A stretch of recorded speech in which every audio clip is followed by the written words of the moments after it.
अस्सलाम वालेकुम स्टूडेंट्स।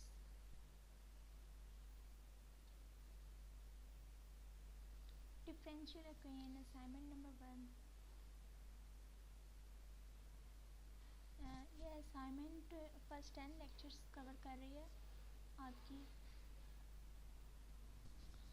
और आपकी जो व्यू आईडी है वो इस असाइनमेंट के सोल्यूशन पे आपकी टॉप पे होनी चाहिए। मैथ टाइप इक्वेशन के लिए आप एडिटर यूज़ कर सकते हैं। MS वर्ड फॉर्मेट में आपने सबमिट करवानी है।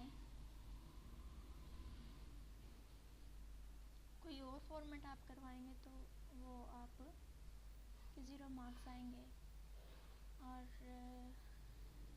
आप अगर एक्सटेंड डेट के बाद, मतलब कि लास्ट डेट के बाद अपनी असाइनमेंट सबमिट करवाते हैं तो आपकी असाइनमेंट के आपको 50% मार्क्स मिलेंगे, चाहे आपकी असाइनमेंट सारी ठीक है। तो कोशिश यही करें कि आप लास्ट डेट तक सबमिट करवा दें, एक्सटेंड डेट पे ना जाएं।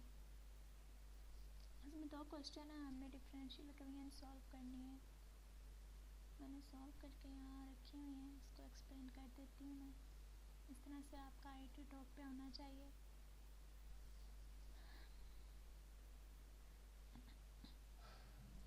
सबसे पहले हमने वाई टर्म और एक्स टर्म अलग अलग करनी है, जिसके लिए हम पहले इसको मल्टीप्लाई कर रहे हैं, ए को y2 से और ए को dy बाई dx से। देन हम y वाली टर्म इस तरफ लेफ्ट पे कर रहे हैं और x वाली राइट पे, अलग अलग दोनों टर्म्स कर रहे हैं।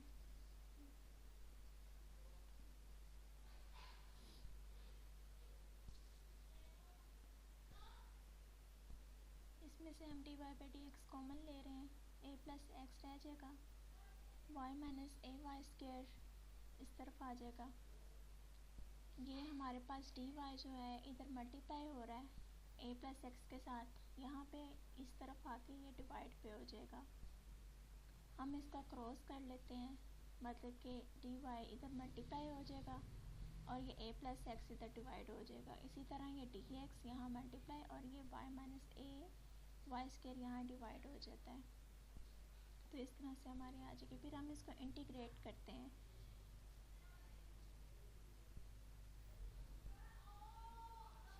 इंटीग्रेट करेंगे हम तो इसमें से y हम कॉमन लेते हैं और इसको जब इंटीग्रेट करेंगे तो इसमें आ जाएगा natural log plus log constant, C stand for constant. Further हम इसको सिंप्लीफाई करते हैं, इसको इक्वेशन 1 हम डिक्लेयर कर देते हैं। फर्दर इसको सिंप्लीफाई करते हैं तो यहाँ पे हम इसको 1/y plus a 1 minus A Y लिख सकते हैं। आप इसका एलसीएम लेकर देख सकते हैं, वापस यही आ जाएगा। तो हम इसकी जगह सिंपली ये पुट कर सकते हैं इक्वेशन 1। पुट करने के बाद हमारी इक्वेशन कुछ इस तरह से आ जाती है इंटीग्रेशन की। फिर हम ये जो प्लस हो रहा है इसकी इंटीग्रेटेड हम सेपरेट कर लेते हैं, क्योंकि प्लस की इंटीग्रेशन सेपरेट हो जाती है। ये जो माइनस आपको नज़र आ रहा है और यहाँ पे माइनस, ये माइनस माइनस प्लस होकर वापस प्लस आ जाता है। और ये माइनस हमने इसलिए यहाँ पे लगाया क्योंकि जब हम लोग 1 माइनस ए वाई को डेरिवेटिव लेते हैं तो हमारे पास ये आता है। तो जब हम इसकी इंटीग्रेशन करेंगे तो हमारे पास ये आ जाएगा, इसलिए हमने यहाँ पे माइनस लगाया, क्योंकि हमारा जो natural log 1 minus A Y है वो इसके इक्वल हो सके, इसलिए हमने इसका साइन चेंज कर दिया। माइनस तो बाहर भी हमने माइनस रख दिया और ये सिंपली वैसे ही आता जा रहा है। इसका हम इंटीग्रेट करते हैं तो इसका आ जाएगा लॉग वाई, और इसको इंटीग्रेट करते हैं तो 1 माइनस ए वाई माइनस में आएगा ये।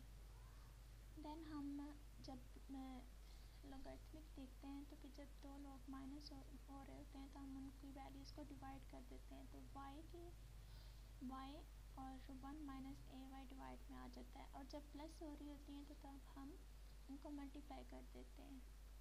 तो ये हमारी इक्वेशन सिंप्लीफाई हो गई है डायरेक्ट इंटीग्रेशन। देन हम फर्दर सेकंड क्वेश्चन पे देखते हैं। सेकंड क्वेश्चन को हम फर्स्ट ऑर्डर लीनियर इक्वेशन के अकॉर्डिंग सॉल्व करेंगे। आप अपने हैंडआउट्स में इसको सर्च कर सकते हैं।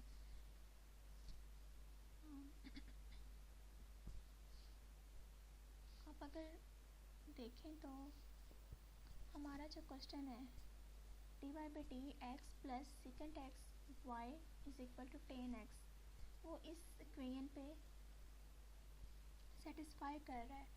लेकिन dy by dx plus px की वैल्यू हमारे पास आ गई सेकेंड एक्स, और y हमारे पास y आ गया, और qx की वैल्यू हमारे पास 10x आ गई। इसी तरह इस फार्मूला के अकॉर्डिंग हमारी इक्वेशन पहले ऑलरेडी सिंप्लीफाई हुई है।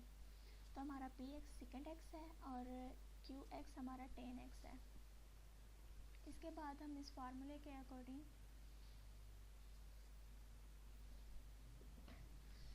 इस ऑर्डर इक्वेशन के अकॉर्डिंग हम इसमें ux फाइंड करेंगे, क्योंकि हमने इसके अकॉर्डिंग y फाइंड करना है जब हमारी इक्वेशन इस तरह की है। तो इसके अकॉर्डिंग हमें qx तो अवेलेबल है लेकिन ux नहीं है, तो ux हम इस तरह से फाइंड कर सकते हैं, ये इसने बताया हुआ है। तो px की इंटीग्रेशन करेंगे हम तो वो सेकेंड एक्स आ जाती है। देन सेकेंड एक्स की इंटीग्रेशन करेंगे तो वो log second x plus 10x आ जाता है। तो जब हम लोग इसका एक्सपोनेंशियल लेंगे तो हमारे पास simply second x plus 10x ux की वैल्यू आ जाएगी। देन हम इस फार्मूले में सारी ux, qx और ux इस सब की वैल्यूज़ को पुट करेंगे। ux की जगह हमने ux की वैल्यू यहाँ पुट कर दी, q की जगह हमने q की वैल्यू हमारे पास है 10, तो वो हमने पुट कर दी, ये यहाँ पे पुट कर दी हमने qx की जगह, और अंडर रूट में हमारे पास इधर ux आ रहा है, तो यहाँ पे भी हमने ux की वैल्यू ये वैल्यू पुट कर दी यहाँ। देन हम इसको सिंप्लीफाई करते हैं।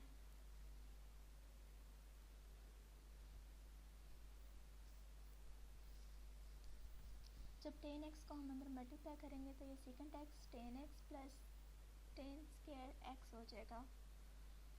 फिर हम इनको जब ये प्लस हो रही हैं दोनों इंटीग्रेशन, तो हम इसकी इंटीग्रेशन सेपरेट कर लेते हैं, इसकी इंटीग्रेशन सेपरेट कर लेते हैं।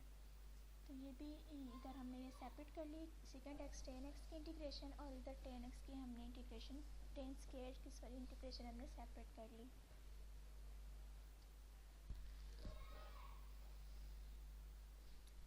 सेकेंड एक्स 10x का जो फार्मूला इज इक्वल टू, जब इसको इंटीग्रेट करेंगे तो ये हमारे पास आएगा सेकेंड एक्स।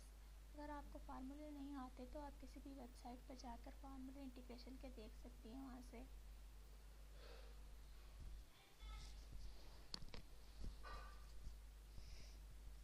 फर्दर जब हम 10 स्क्वायर को इंटीग्रेट करते हैं तो उसकी वैल्यू हमारे पास 10 स्क्वायर का जो फार्मूला होता है वो हमारे पास होता है सेकेंड स्क्वायर x माइनस 1। इसको हम दोनों की इंटीग्रेशन 1 की और सेकेंड के माइनस हो रहा है, तो इनको हम सेपरेट कर लेते हैं, सेकेंड स्क्वायर x और 1 प्लस c, बाकी सारा वैसे ही है। इसको अब जब हम इंटीग्रेट करेंगे सेकेंड स्क्वायर को तो हमारे पास 10x आ जाएगा, और 1 को इंटीग्रेट करेंगे तो हमारे पास x आ जाएगा। सो ये थी हमारी असाइनमेंट डिफरेंशियल MTH 401 की। थैंक्स। एनी क्यूरीज़ के लिए आप मुझे नीचे कमेंट कर सकते हैं, और सोल्यूशन फाइल के लिए भी आप मुझे कमेंट कर सकते हैं, मैं आपको सोल्यूशन मेल कर दूँगी। फॉर फर्दर क्यूरीज़ आप मुझे कमेंट्स में कर सकते हैं। Thanks for watching.